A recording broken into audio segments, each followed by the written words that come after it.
नमस्ते बच्चों। आज मैं आप लोगों को पाठ 3 मेरी साहसिक यात्रा का व्याख्यान भेजूंगी। बच्चों, ये जो स्टोरी है पाठ 3 मेरी साहसिक यात्रा, इसमें लेखक, इनके जो लेखक हैं वो डैनियल डिफो हैं।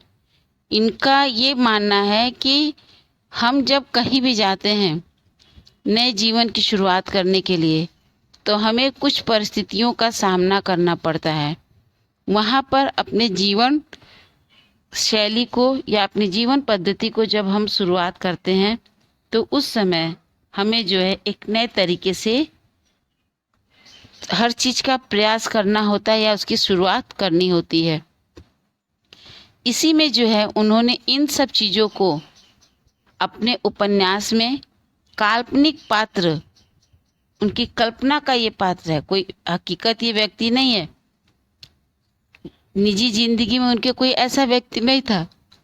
उन्होंने एक काल्पनिक पात्र बनाया, रॉबिन्स क्रूसो, और उसको माध्यम बनाकर या उसके माध्यम से उन्होंने नई जीवन परिस्थितियों में जो चुनौतियां आती हैं, जो कठिनाइयां आती हैं, उन कठिनाइयों का यहाँ पर उन्होंने इस पाठ में वर्णन किया है। इसमें मैं थोड़ा थोड़ा पढ़ती जाऊंगी, आपको व्याख्या करती जाऊंगी, आप इसे सुनिएगा, समझिएगा। मेरा नाम रॉबिन्स क्रूसो है। मेरा जन्म 1622 में यॉर्क नगर में हुआ था, जब मैं पहली समुद्र यात्रा पर गया था।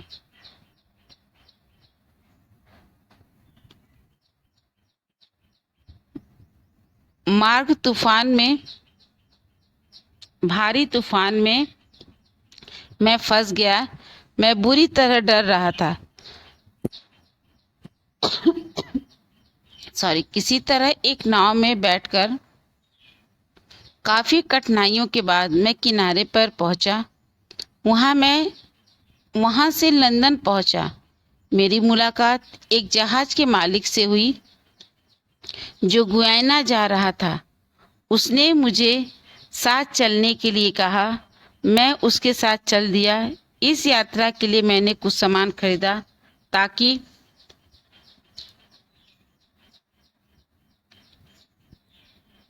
उसे बेचकर कुछ मुनाफा कमा सकूं। मतलब जीवनचर्या अपनी चलाने के लिए उसने कुछ ऐसे सामानों को खरीदा जो कि वो उसे बेच करके कुछ अपने लिए फायदा कमा सके और अपनी जीविका अर्जन कर सके। गुयाना की यात्रा से लौटने के बाद कप्तान की मृत्यु हो गई। जहाज फिर से अपनी यात्रा के लिए तैयार हुआ, लेकिन समुद्री डाकुओं ने हम पर हमला बोल दिया। बच्चों, पहले रेल की यात्रा या सड़क की यात्रा बहुत कम होती थी। लोग दूर दूर तक जब कहीं जाना होता था तो नाव के सहारे ही वे एक देश से दूसरे देश को जाते थे। उस समय समुद्र में कुछ ऐसे व्यक्ति घूमते रहते थे जो कि लुटेरे के रूप में रहते थे। उनको समुद्री डाकू कहा जाता था। और वे जब किसी ऐसे जहाज को देखते थे जिस पर कि माल बहुत अच्छे से भरा हुआ है या लोग बैठे हुए हैं, उनके पास जो भी कुछ रहता था डाकू उसको छीन लेते थे उस नाव पर हमला करने के बाद। तो यहाँ पर जो लेखक है वो रॉबिन्स क्रूसो के माध्यम से कह रहा है कि समुद्री डाकुओं ने हम पर हमला बोल दिया। हमने डाकुओं का पूरी हिम्मत से सामना किया, परंतु वे संख्या में अधिक थे। हमारे कई साथी मारे गए। अंत में हम सब कैदी बना लिए गए। मुझे डाकुओं के सरदार ने अपना दास बना लिया। कभी कभी मुझे मालिक के लिए मछलियां पकड़ने समुद्र में जाना पड़ता था। इस काम के लिए हमारे पास एक अच्छी नाव थी। एक दिन मैं मछलियां पकड़ने के बहाने समुद्र में दूर निकल गया। रास्ते में बिना कहीं रुके मैं कई दिनों तक समुद्र में यात्रा करता रहा। कुछ दिनों बाद मुझे एक जहाज मिला। जहाज ब्राज़ील जा रहा था। उसके कप्तान ने मुझे अपने जहाज में यात्रा करने की अनुमति दे दी। 22 दिनों के बाद हम ब्राज़ील पहुंचे। सोच लीजिए पहले की यात्राएं कितनी कठिन होती थी। अब हम चंद घंटों में एक देश से दूसरे देश में पहुंच जाते हैं और हमारी यात्रा जो है वह सफल होती है। लेकिन उस समय बहुत मुश्किल से लोग यात्रा करते थे। मैं ब्राज़ील में 4 वर्ष तक रहा। मैंने यहाँ खेती बाड़ी का काम आरंभ कर दिया था। अब धीरे धीरे वहाँ पर वह रह करके अपनी जीविका चलाना शुरू किया। परंतु समुद्र जैसे मुझे बार बार बुलाता था। मैंने एक बार फिर गुयाना की यात्रा पर जाने का फैसला किया। हमारा जहाज 120 टन का था। उसमें काफ़ी सामान भरा था। कुछ दिनों की यात्रा के बाद अचानक समुद्र में तूफान आ गया। हम जिंदगी और मौत के बीच झूलते रहे। तभी जहाज में पानी भरने लगा। कुछ लोगों की मृत्यु हो गई। तेज हवा जहाज को पश्चिम की ओर ढकेल रही थी। जहाज उन द्वीपों की ओर बढ़ रहा था जहां जंगली लोग रहते थे। इसी बीच जहाज समुद्री रेत में फंस गया। पास वाला टापू हमारे लिए अनजान था। हमने अपनी जान बचाने की फिक्र हो रही थी। हम लोग एक नाव पर सवार हो गए। तूफान का वेग कुछ कम हो गया था, पर किनारे पहुंचना अब भी असंभव प्रतीत होता था। समुद्री लहरें हमारी नाव का जैसे टुकड़े टुकड़े कर देना चाहती थीं। इसी बीच एक भयंकर लहर ने हमारी नाव पलट दी। हम सभी एक दूसरे से अलग हो गए। इस बड़ी लहर के नीचे मैं दब सा गया। कोई बड़ी ताकत मुझे किनारे की ओर ले आई। सुनसान तट पर एक पेड़ था। उस पर बैठकर मैंने रात काटने का निश्चय किया। बच्चों, इसमें ये जो एक लाइन है, बड़ी ताकत, यानी कि अंदर से वह जिज्ञासा कि मुझे अभी जीवित रहना है, यह एक बहुत बड़ी ताकत है। और इस समय जिस परिस्थिति में हम लोग गुजर रहे हैं, ये कोरोना की जो स्थिति है, जो महामारी फैली हुई है, इसमें इस ताकत की हमें बहुत ज़रूरत है। और अपने आत्मविश्वास को हमेशा जगाए रखना है कि नहीं, हमारे साथ हमेशा सही होगा। हम हर मुसीबत का सामना जो है करके आगे बढ़ जाएंगे। बच्चों, आपको अपने अंदर की उस ताकत को हमेशा जगाए रखना है, जिससे कि आप इस परिस्थिति में भी अडिग रहें और अपने को सुरक्षित बचा करके किनारे तक चले आएं। इसी तरह से वह इंसान जो रॉबिन्स क्रूसो है, वह जब दब गया नाव के नीचे, तो उसके अंदर के जो साहस था, उसके अंदर की जो हिम्मत थी, वह उसे बार बार जो है किनारे तक ले जाने के लिए प्रेरित कर रही थी और वह उसमें सफल भी हो गया। जब मैं जागा तो मौसम साफ हो चुका था, यानी कि समुद्र जो लहर उठ रहा था वो सारा सब कुछ शांत हो गया था। समुद्र शांत था। मुझे दूर समुद्र में अपना जहाज खड़ा दिखाई दिया।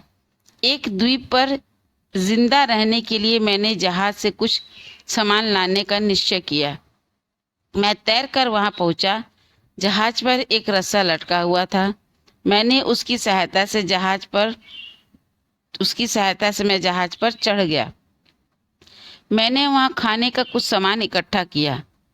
लकड़ी के कुछ लट्ठे और तख्ते जोड़कर उनको बांध दिया। इस तरह एक छोटी सी नाव बना ली। अब देखिए वो कैसे अपने जीवन की शुरुआत यहाँ से शुरू कर रहा है। उस पर खाने की सामग्री, औजार, हथियार और कपड़े लाद लिए। फिर उसे खींचकर किनारे पर ले आया। मैंने पहाड़ी की चोटी पर चढ़कर चारों ओर नजर दौड़ाई।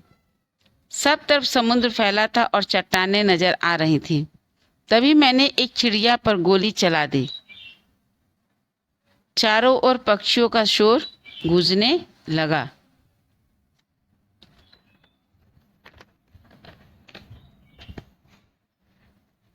मुझे द्वीप पर आए 13 दिन बीत चुके थे।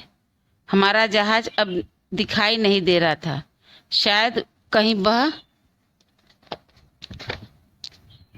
कहीं बह गया था।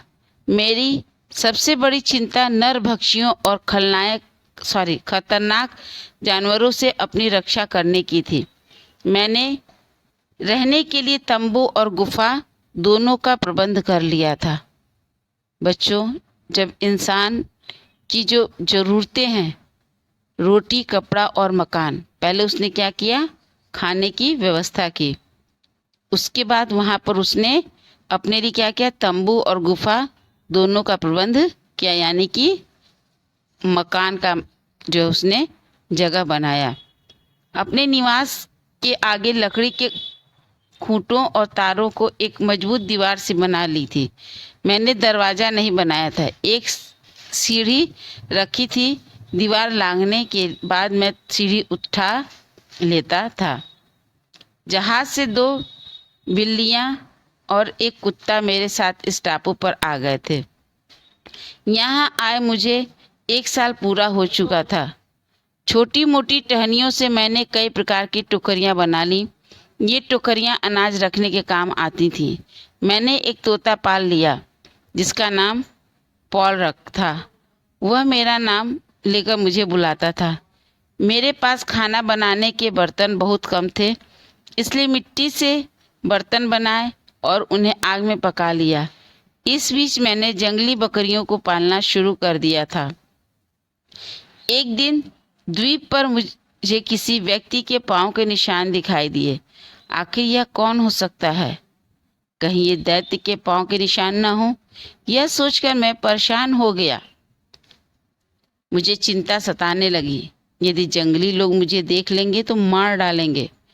एक दिन समुद्र किनारे घूमते समय एक स्थान पर मैंने मनुष्यों की हड्डियां बिखरी देखी।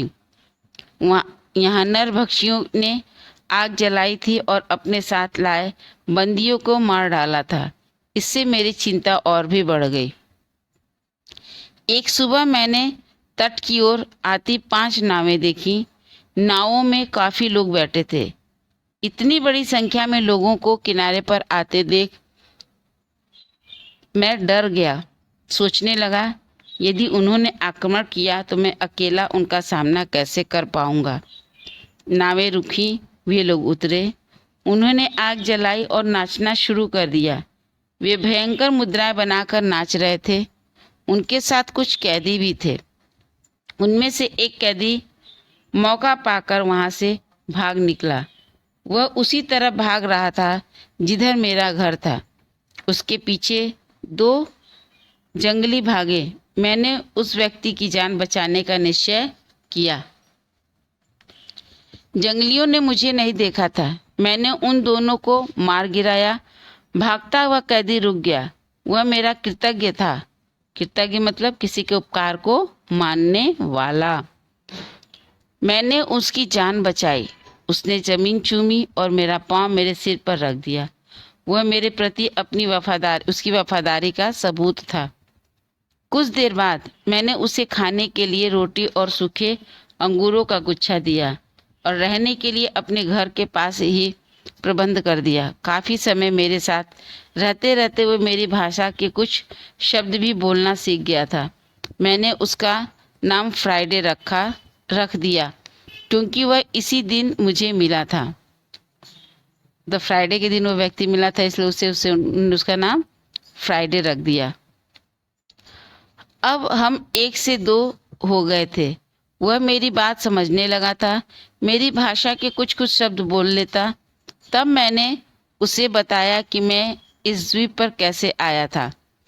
एक दिन सुबह सुबह फ्राइडे मेरे पास आया, बोला, वे आ गए हैं। मैं दूरबीन लेकर पहाड़ी की चोटी पर पहुंचा। मैंने समुद्र की ओर देखा। लगभग 2 मील के फासले पर एक जहाज लंगर डाले खड़ा था। यह इंग्लैंड का जहाज लग रहा था। जहाज के कुछ लोग एक नाव द्वारा किनारे पर चले आए। उनकी संख्या 11 थी। उनमें से 3 व्यक्ति कैदी थे। जब उन कैदियों के आसपास कोई नहीं था, मैं पेड़ों की ओट से छिपता हुआ उनके पास पहुंचा। अचानक उनसे बोला, आप यहाँ कैसे? उनमें से एक व्यक्ति ने जवाब दिया, मैं जहाज का कप्तान हूँ। मेरे नाविकों ने विद्रोह कर दिया है। ये मुझे तथा मेरे इन 2 व्यक्तियों को बंदी बनाकर यहाँ ले आए हैं।